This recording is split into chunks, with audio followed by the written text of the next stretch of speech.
Code Talker, a novel about the Navajo Marines of World War II by Joseph Bruchac. This video will be a shortened summary of the main events of Code Talker. At the beginning of Code Talker, we meet Kiyazi, who's a Navajo boy living in the 1930s. His family is sending him to a special school to learn English, and his uncle takes him to this school. The school is run by white teachers who call it a, quote, mission school. When they get there, the principal of the school yells at the children for speaking Navajo, and he doesn't want them speaking the Navajo language anymore.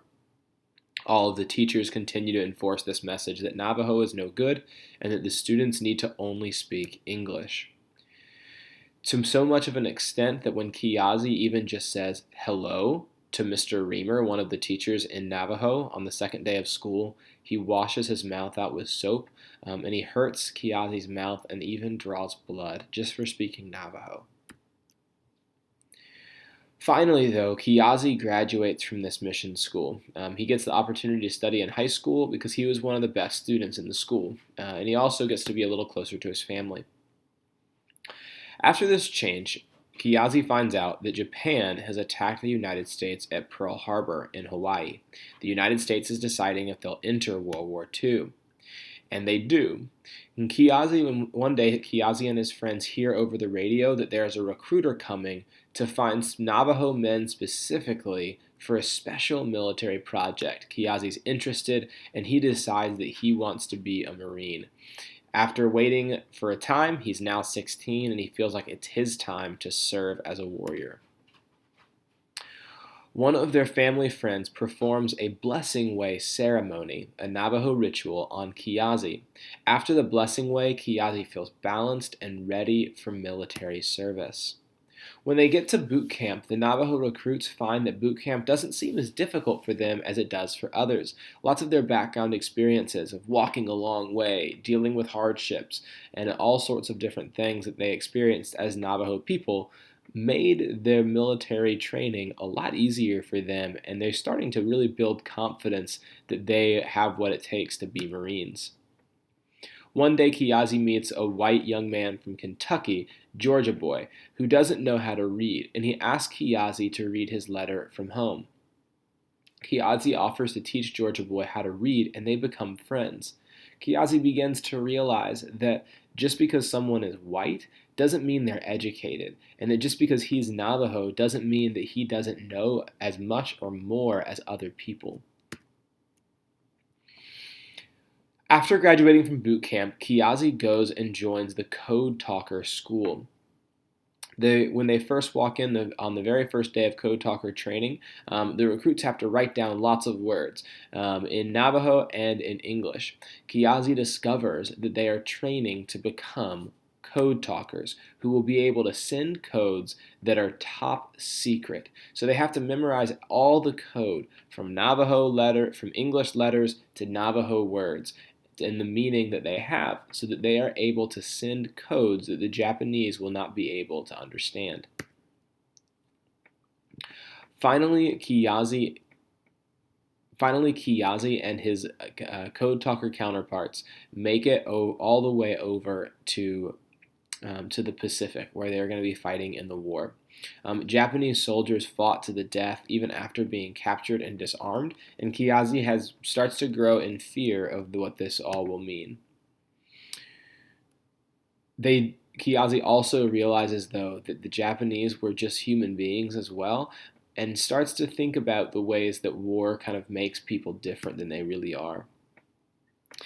As they continue to train in the Pacific, the Code Talkers continue showing that they are stronger than the other soldiers when faced with physical challenges. They're able to overcome lots of difficulties. While they're fighting to retake these islands, Kiyazi also has moments of meeting natives on the island.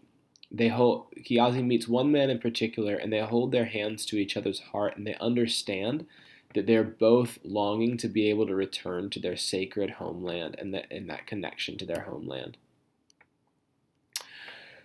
They continue to try to take back islands that the Japanese have won. And so Kiyazi and the Marines often are leaving their boats, wading through the water, and being attacked by Japanese soldiers as they race up the beach to try to take back the islands.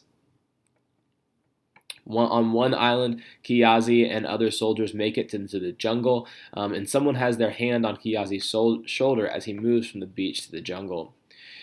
Kiyazi finds himself in a foxhole with Georgia Boy. He's taking care of Georgia Boy's arm injury, and it was Georgia Boy who had his hand on Kiyazi's shoulder. Kiyazi begins to realize that he has found relationships that the hardships of war have created in him, and relationships not only with other Navajos, but also with people like Georgia Boy, who come from a completely different background. Kiyazi and other Navajo code talkers continue to prove their value as translators who send the codes. One day in battle, he helps his commanding officers stop several other soldiers from being killed by being able to get a message translated extremely quickly. Kiyazi begins to share about the challenges of war, that when you're not fighting, you remember the bad things you're living for. But for Kiyazi, when he was tempted to cope using alcohol or other things to try to clear his mind, he leans on his cultural beliefs instead, and his love for his culture grows even stronger as his family prayers in his mind and the corn pollen ceremony that he does every morning connects him to his center and to being a balanced person. One day, Kiyazi's shot in the shoulder, and Georgia Boy saved him by picking him up and running at full speed back to help. And during that time, we learn about some of the what they call battle fatigue, which is that mental illness or stress that people experience in war. And we see that Kiyazi also had moments of struggling with that, but again, that he was more grounded in some of those cultural things that helped him.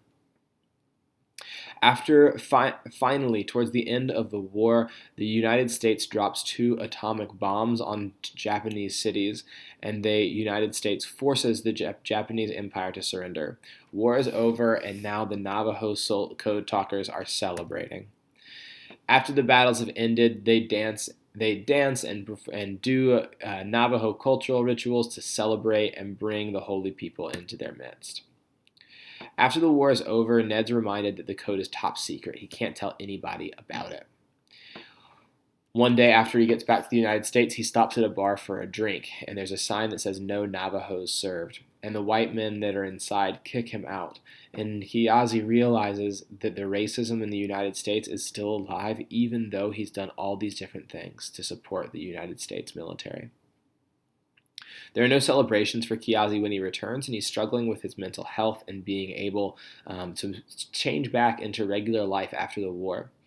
Kiyazi and his family, they contact Holstein Mitchell, their friend, who performs an enemy way ceremony. And that enemy way ceremony helped Kiyazi get back to balance and get back to being able to return to his regular life. In 1969, the U.S. government finally recognized the Code Talkers after decades of them getting no recognition. And most presidents serving after 1969 recognized them and welcomed them to the White House. And that is the end of our summary of Code Talker.